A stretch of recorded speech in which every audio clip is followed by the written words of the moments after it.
ডেকি স্বর্গে গেলেও ধান ভাঙে, এটা আপনাকে দেখলেই বোঝা যায়, বুঝলেন মশাই? সুকচরের মতো গ্রামে রাতের অন্ধকারে প্রাইভেট ডিটেকটিভ সুরজিৎ রায়ের সঙ্গে দেখা হয়ে যাবে এটা আমি ভাবতে পারিনি। ঢেকির উপমাটা যে একটু ভুল হয়ে গেল দারোগাবাবু। কেন? কারণ খুন হওয়ার বেশ কিছুক্ষণ আগেই আমি এসে পৌঁছেছি। সেক্ষেত্রে বাঘের আগে ফেউ বললেই বোধহয় একটু বেশি জমতো, তাই নাকি? ভালো বলেছেন, কিন্তু ভালো বলেছেন আপনি। কেমন আছেন? আমি তো খুবই ভালো রয়েছি। আচ্ছা, আপনি এত তাড়াতাড়ি এলেন কি করে? কারণ এবাড়ির লোকেরা তো বলছিল যে পুলিশ আসতে আসতে নাকি সকাল হয়ে যায়। দূর মশাই, আমি কি খুনের খবর পেয়ে এসছি নাকি? আমি তো এসেছিলাম গ্রেপ্তার করতে। আসার পরে সরকারবাবু আমাকে সমস্ত ঘটনাটা জানালো, আমি গেলাম বডিটাকে দেখতে। গ্রেপ্তার করতে মানে কাকে গ্রেপ্তার করতে? কাকে আবার? রাজীব লোচন বাবুকে। কি? আর বলবেন না মশাই, এই রাজীব লোচন বাবু সিকিউরিটি জাল করে প্রচুর টাকা রোজগার করেছেন, কিন্তু কই লবডঙ্কা পারলেন না, ভোগ করতে পারলেন না, তারা কিন্তু চলে গেলেন। বাই দ্য ওয়ে, আপনি কোনো ক্লু পেয়েছেন? Well, not yet. এখনো ঘন অন্ধকারের মধ্যেই রয়েছি। আচ্ছা, বডি কি পোস্টমর্টমের জন্য যাচ্ছে? নিশ্চয়ই যাবে, কিন্তু তার আগে বাড়ির আর সকলের আমি একটু বয়ান নিতে চাই, বুঝলেন তো? আপনি একটা কাজ করুন তো, বলুন। আপনি সবাইকে এক জায়গায় করার বন্দোবস্ত করুন, আর ততক্ষণে আমি বডিটাকে পোস্টমর্টমে পাঠাবার বন্দোবস্ত করি। রাইট? একটা কথা বলবেন? হ্যাঁ, নিশ্চয়ই, বলুন। আপনি এখানে কেন? আমাকে রাজীববাবু অ্যাপয়েন্ট করেছিলেন কেন? ওনার সুরক্ষার জন্য এখানে আসতে বলেছে। But I am sorry, I am already late. Late? Surajit বাবু, বলুন। দেখুন, আপনার সাথে আমার পরিচয় তো দীর্ঘদিনের। তো আমি একটা রিকোয়েস্ট করি আপনাকে। হ্যাঁ হ্যাঁ, নিশ্চয়ই। আপনার মাথায় যদি কিছু আসে, এনি ক্লু, আপনি কিন্তু আমাকে একটু জানাবেন প্লিজ। অবশ্যই জানাবো। Thank you very much. তবে দারোগাবাবু, এই মুহূর্তে আমি আপনাকে এইটুকুই জানাতে পারি যে বাড়ির রহস্য ওই মুহূর্তেই শেষ হয়ে যাচ্ছে। বলছেন কি মনে? আপনি কিছু পুলিশ পোস্টিংয়ের ব্যবস্থা করুন। হ্যাঁ, নিশ্চয়ই করুন। আপনি বলছেন, নিশ্চয়ই করুন। তবে একটা কথা বলি আপনাকে, মাছিও গলতে পারবে না মশাই। হ্যাঁ, মাছিও গলতে পারবে না। Thank you. যাই, বইটাকে পোস্টমর্টমে পাঠাবার মনে করছি। হ্যাঁ, কি ভাবছেন মিস্টার রায়?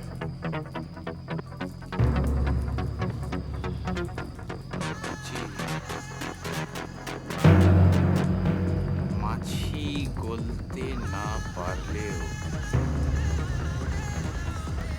এবাড়ির রহস্যময় কালো ছায়াটা গলে যাবে কি? বাড়ির বয়স অনেক সুরজিৎ বাবু, সেই নবাবদের আমলে তৈরি।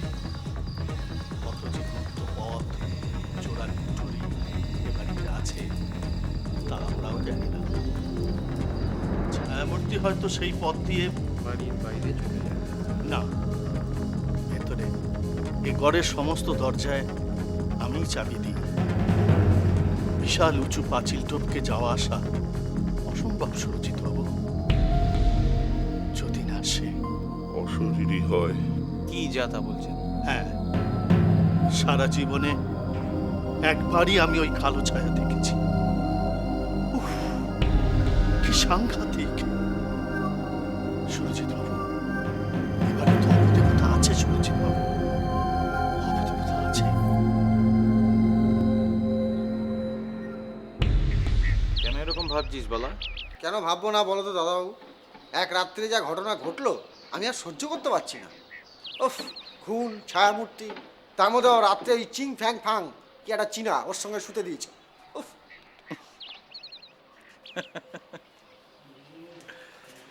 কেন রে, সে আবার কি বলেছে? কি বলবে? কিছুই বল।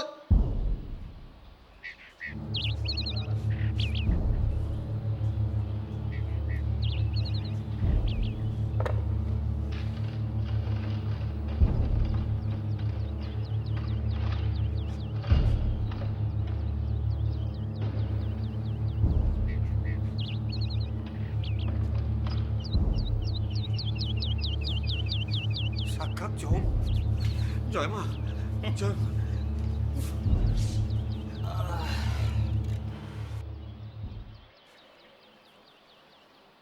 আসতে পারি? ও হ্যাঁ, আসুন।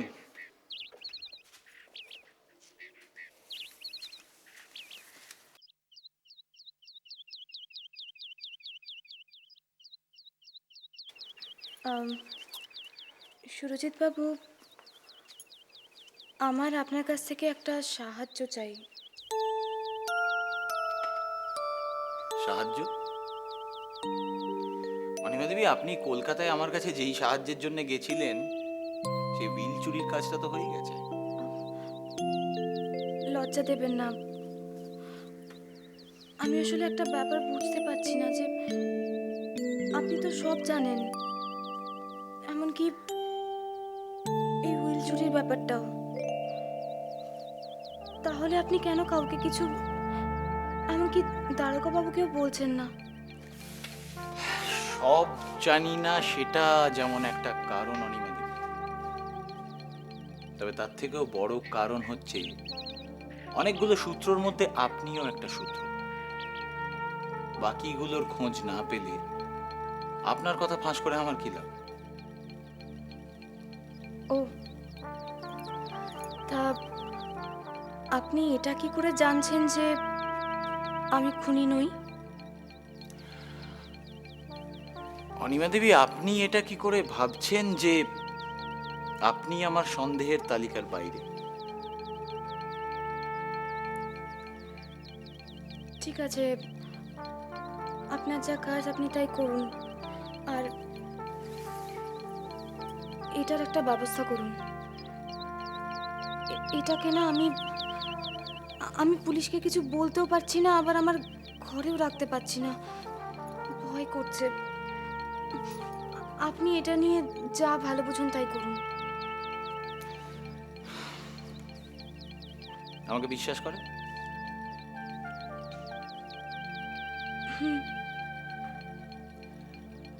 তাহলে যজ্ঞেশ্বরের এই হুইলটা আপনার কাছেই রেখে দিন।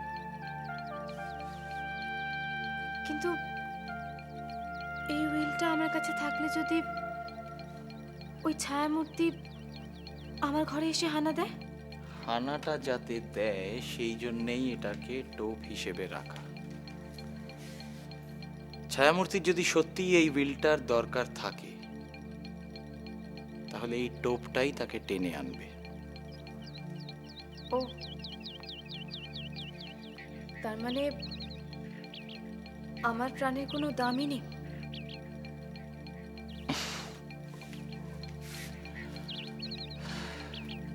দামি টোপ ছাড়া কি বড় শিকার করা যায় অনিমা দেবী? আপনার কাছে আমার একটা রিকোয়েস্ট রয়েছে। আজকে রাত্রে ঘর ছেড়ে আপনি কোথাও বেরোবেন না। ভরসা দিচ্ছেন? দিচ্ছি।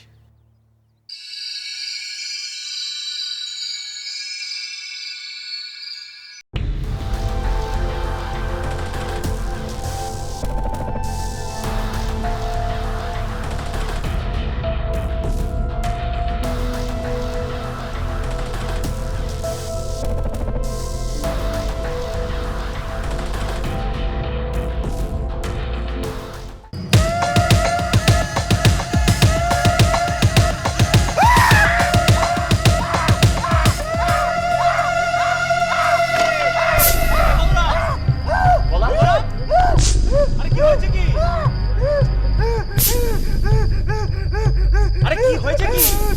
এই বলো না, বলো কি হয়েছে? আরে কি হয়েছে বলবি তো?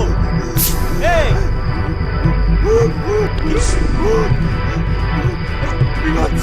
সাংঘাতিক! ভগবান, কি শুরু হলো সব?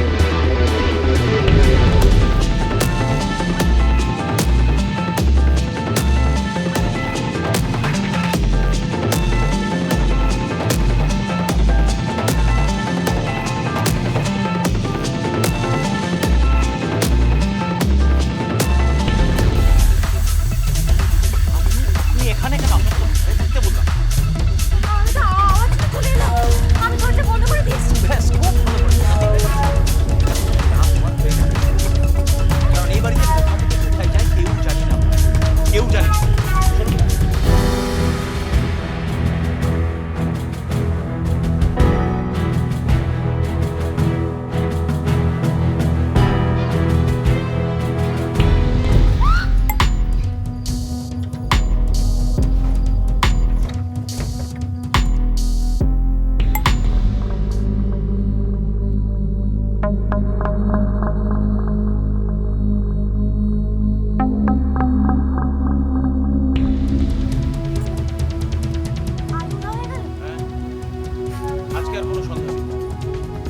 পালিয়েছে কাল। সেটাই তো বুঝতে পারছি না। সাধারণ এখান দিয়ে কোনো রাস্তা বা কোনো চোরাকুটি রয়েছে ওটা কি জানি?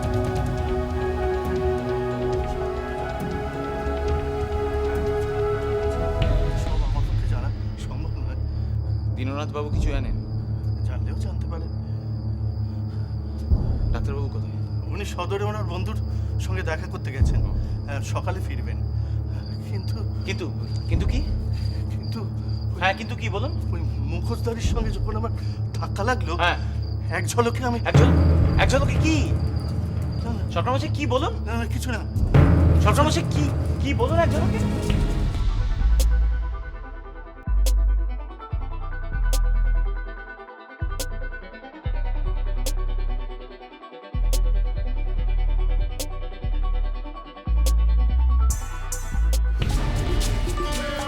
আমার উইলটা চুরি হয়ে গেল।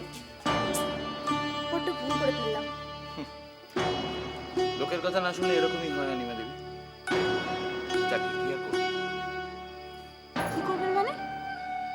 আমার উইলটা চুরি হয়ে গেল, আপনি বলছেন কি করবেন? চুরি নয়, বলুন চোরের ওপর বাটপাড়ি হয়ে। তবে আমায় যদি জিজ্ঞেস করেন তাহলে আমি বলবো আমার একটু চিন্তা নেই। কারণ উইলটা হলো একটা টোপ। মাছ টোপ গিললে তবেই তাকে খেলিয়ে খেলিয়ে ধরতে মজা। আর এক্ষেত্রে টোপটা গিলেছে। কোন টোপ গিলছে তার উপরেই ডিপেন্ড করে কত বড় মাছ। দেখুন, এই রাত বিরেতে না আমার জেলেদের মতো মাছ নিয়ে কথা বলতে একটুও ভালো লাগছে না। যাতে চুরি না যায় তাই জন্য সাবধান হতে বলবেন, বা চুরি গেলেও কোনো হেলদোল নেই। আশ্চর্য। আপনি যদি সবকিছুই বুঝে ফেলতেন অনিমা দেবী, তাহলে আপনিও তো গোয়েন্দা হয়ে যেতেন। যান, এবার নিশ্চিন্তে ঘুমিয়ে পড়ুন ঘরে।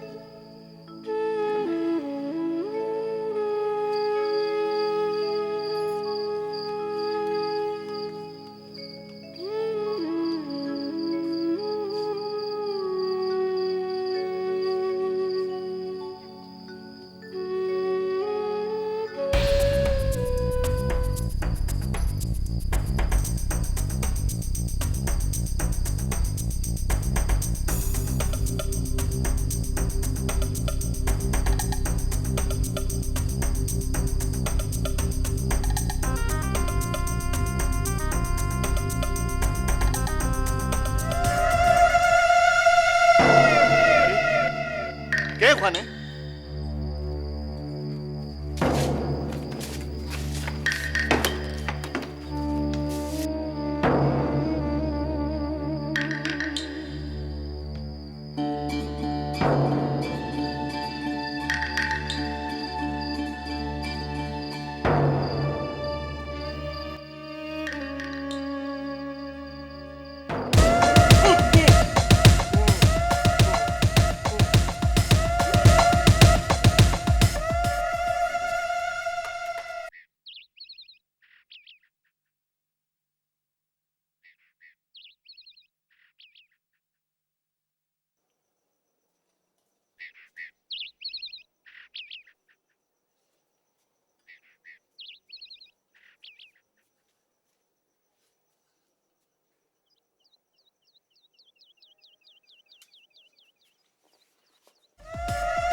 অসম্ভব। সরকার মশাই কারুর কোনোদিনও কোনো ক্ষতি করেননি, কোনো অন্যায় করেননি, তো উনি এরকমভাবে আত্মহত্যা করবেন কেন? গলার দড়িটা চোখে তুলে দেওয়ার জন্য ডাক্তারবাবু। আমার অনুমান যদি ভুল না হয় তাহলে ঝোলানোর আগে গলা টিপে ওকে মারা হয়েছে। হ্যাঁ ঠিক তো, শুধু দড়িতে ছুললে তো দড়ির দাগ শুধু থাকবে, কিন্তু একটা চাপা একটা হালকা হাতের ছাপ ছিল তো। হ্যাঁ সেটা আর পাওয়া যাবে না, সেটা ঠিকই, কিন্তু সত্যি আপনার তারিফ না করে পাচ্ছি না। উনি ধরা না পড়লেও খুনের কৌশলটা যে আপনি ঠিকমতো আঁচ করতে পেরেছেন সেটা সত্যি প্রশংসনীয়। খুনের কৌশল দিয়েই খুনিকে ধরা যায়, সেটা কি আপনি জানেন? আচ্ছা অনিমা কোথায় গেল? আসলে এই সমস্ত ঘটনা দেখা ওর অভ্যেস নেই তো, শরীরটা খারাপ লাগছে, ঘরে আছে। নিরীহ বেচারা সরকার মশাইকে মারলটা কি, আর কেনই বা মারল? ভদ্রলোক তো কারোর সাথে পাশে থাকতেন না, আশ্চর্য। আমার তো মনে হয় আমাদের মধ্যেই কেউ ওনাকে এই পৃথিবী থেকে সরিয়ে দিয়েছে। আমাদের মধ্যে? কিন্তু কেন? ও কালকেই তো আপনার সঙ্গে সরকার মশাইয়ের একটা ব্যাপার নিয়ে ঝগড়া হচ্ছিল না? আপনার মুখের ওপর প্রতিবাদও মানে মানে এসব আপনি কি বলছেন? হ্যাঁ এসব আপনি কি বলছেন মশাই? হ্যাঁ কি ওই ঝগড়ার জেরে আমি ওনাকে খুন করেছি? শুনুন, আপনি ভুলে যাবেন না আমি একজন ডাক্তার। আমি যদি এটা করতে চাইতাম তাহলে অনেক সূক্ষ্ম পদ্ধতিতে আমি করতে পারতাম। নিজেকে লুকানোর জন্য খুনিরা অনেক সময় সূক্ষ্ম পদ্ধতির অবলম্বন নেয়। আপনি কি সেটা জানেন? মানে